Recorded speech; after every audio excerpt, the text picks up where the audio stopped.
Nagkaroon ng mainit na palitan ng pahayag sa pagitan nina Attorney Jesus Falces at dating COMELEC Commissioner Attorney Rowena Guanzon matapos questionin ni Guanzon ang kakayahan ni Falces bilang abogado.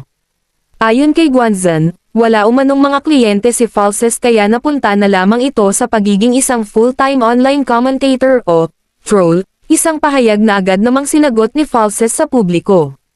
Bilang tugon, hinamon ni Attorney Falces si Attorney Guanzon sa isang bukas at pampublikong debate sa anumang isyu, kabilang na ang desisyon ng Korte Suprema na nagdeklara na labag sa konstitusyon ang impeachment proceedings laban kay Vice President Sara Duterte. Para kay Falces, mahalagang pag-usapan ang mga ganitong isyu sa isang matino at intelektuwal na paraan, sa halip na personalan.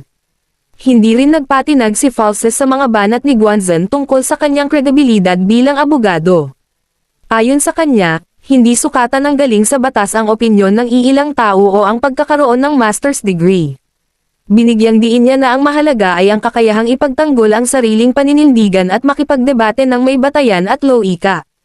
Sa huli, ang sagutan nina Falces at Guanzon ay muling nagbukas ng diskusyon tungkol sa professionalism, respeto, at kalidad ng diskursong pampubliko sa larangan ng batas at politika sa bansa.